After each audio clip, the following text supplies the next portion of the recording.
सर्वप्रथम मैं सभी देवी देवताओं को प्रणाम करता हूँ। मेरे गुरु, मेरे मार्गदर्शक प्रभु श्री कृष्ण को के चरणों में नमन करता हूँ। आप सभी मीडिया वालों के और सभी प्रदेश की जनता के सामने हाथ जोड़कर प्रणाम करता हूँ। साथियों, हमारे देश में पहलगाम में एक बड़ा दर्दनाक आतंकवादी हमला हुआ, जिसमें निर्दोष नागरिकों को मारा गया, उनका धर्म पूछकर मारा गया। बहुत बड़ी घटना हुई, दुर्घटना हुई। उसके बारे में मैंने एक वीडियो जारी किया था। उसमें कुछ बातें कही थीं। पता नहीं, मुझे बड़ा आश्चर्य होता है इस बात पर कि मेरी अपनी कांग्रेस पार्टी, जो देश को जिसने आज़ाद कराया, कांग्रेस पार्टी के कई कार्यकर्ता, कई नेता शहीद हुए आज़ादी की लड़ाई में, वो पार्टी मुझसे सवाल कर रही कि मैंने ऐसा क्यों कहा। बहुत आश्चर्य हुआ, बहुत दुख हुआ। मुझे नोटिस दिया गया, मैंने उसका जवाब दिया। उस जवाब को संतोषजनक इसलिए नहीं माना गया कि मैंने उसमें राहुल गांधी प्रधानमंत्री बनेंगे नहीं लिखा था। ये जवाब में नहीं लिखा था, इसलिए उसको माना नहीं गया। और मुझसे कहा गया कि मैं ये लिखूं उसमें कि राहुल गांधी प्रधानमंत्री बनेंगे तो नोटिस वापस ले लिया जाएगा।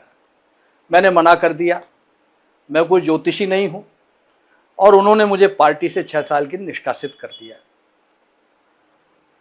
निरंतर राहुल गांधी के इशारे पर सेना से सवाल किए जा रहे हैं। क्या ये अच्छा है? देश के लिए अच्छा है? बिल्कुल नहीं। और नियम ये है, उस संसद के नियम नहीं जानते हैं। नियम ये है कि संसद में केवल डिफेंस बजट पर चर्चा कर सकते हैं। डिफेंस की रणनीति पर कोई चर्चा नहीं कर सकते, न डिफेंस, न पार्लियामेंट में, न बाहर। ये नियम है। क्योंकि जो पुलवामा हमला हुआ है, इसमें हमारे जवान शहीद हुए हैं, वो इसलिए हुआ कि इंफॉर्मेशन लीक हो गई थी कि ट्रूप मूवमेंट कहां से हो रहा है, और उसका परिणाम हमारे जवानों की जान देकर हमको भुगतना पड़ा। तो इस तरह की अनर्गल बात करना क्या उचित है?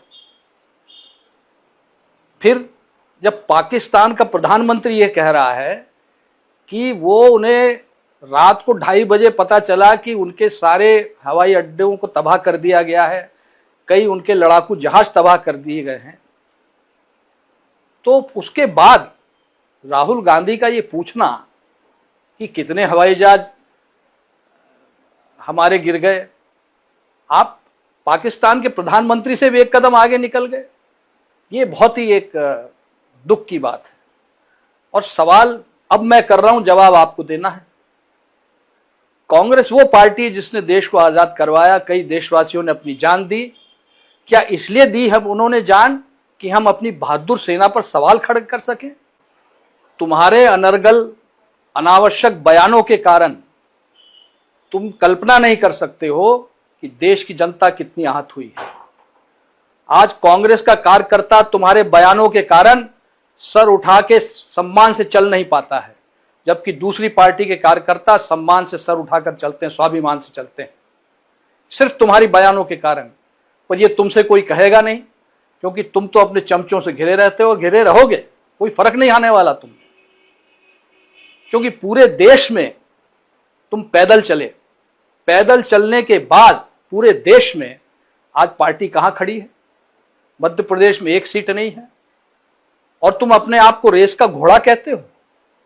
अरे कितने बार तुम रेस हार चुके हो, ईवीएम को दोष देते हो और अपने आप को रेस का घोड़ा कहते हो। अपने से बड़ी उम्र के लोगों को, जो तुम्हारे पिता के साथ जिन्होंने काम किया, तुम्हारी पिता के उम्र के हैं, किसी को बारात का घोड़ा कहते हो, किसी को लंगड़ा घोड़ा कहते हो। तुम्हें शर्म नहीं आती है? और तुम बारात का घोड़ा क्या जानो कैसे चलता है, क्योंकि तुम्हारी तो बारात ही नहीं निकली, तुम्हें क्या पता बारात का घोड़ा कैसा चलता है। इसलिए फालतू बातें करना बंद करो। जो बुद्धिजीवी तुम्हारी पार्टी में है, जो समझदार लोग हैं, उनसे राय लो, और नहीं तो पार्टी का अंत देख रहे हो, आगे अंत ही होना है पार्टी का। पार्टी बिखर जाएगी, बिखर ही रही है।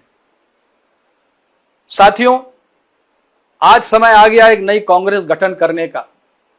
आवश्यकता है हमें उस पार्टी की, ऐसी कांग्रेस पार्टी की जिसमें जनता कार्यकर्ता निर्णय लें और कोई ऊपर का हाई कमान न हो। फैसले हम बैठ कर लें, कार्यकर्ताओं के बीच में फैसले लें, चौपालों में बैठकर लें, मैदानों में बैठकर लें, और तभी एक ऐसी कांग्रेस पार्टी हम खड़ी कर सकेंगे जिसका कार्यकर्ता स्वाभिमान से सर ऊंचा करके चल सकेगा। जहां तक रहा पार्टी के विभाजन का सवाल, तो स्वयं इंदिरा जी ने पार्टी का विभाजन कराया था, कौन सी नई बात है। और तुम्हारे कार्यकाल में तो 3-3 बार विभाजन पहले हो चुका है। और अब समय आ गया है कि मध्य प्रदेश में भी एक ऐसी कांग्रेस का गठन हो और ऐसा संगठन बने जिसकी सोच कम से कम राष्ट्रीय सोच हो और राष्ट्रहित को सर्वोपरि रखकर वो कांग्रेस पार्टी का काम करे। और यह होगा, अवश्य होगा। दूसरी बात, नरसिंह राव जी हमारे प्रधानमंत्री स्वर्गीय, जो कांग्रेस के अध्यक्ष भी थे और जिन्होंने देश को एक नई आर्थिक दिशा दी थी, नरसिंह राव जी ने, मनमोहन सिंह जी ने।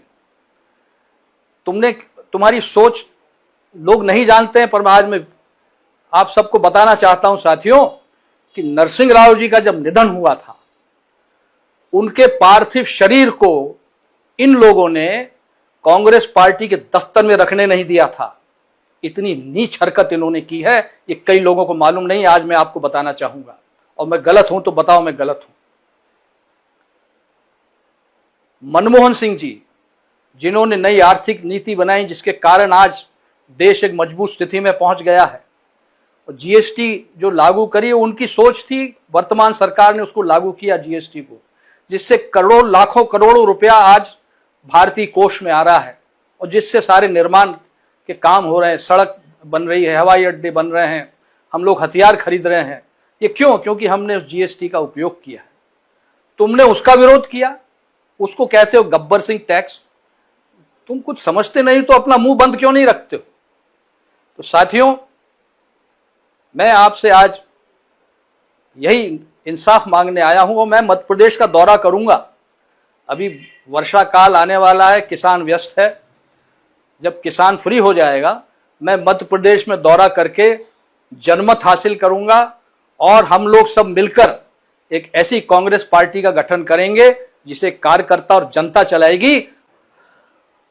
अंत में साथियों, मैं यही कहना चाहूंगा कि हमारे स्वर्गीय प्रधानमंत्री मनमोहन सिंह जी, महान अर्थशास्त्री, उन्होंने एक पॉलिसी बनाई थी वित्त विभाग की, और उसको राहुल गांधी जी ने कैमरे के सामने फाड़कर उनका अपमान किया था।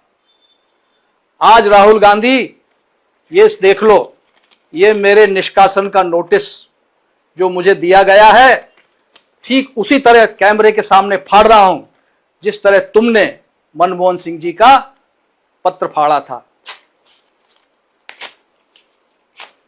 और एक बात और सुन लो, मैं कांग्रेसी था, कांग्रेसी हूं और कांग्रेसी रहूंगा।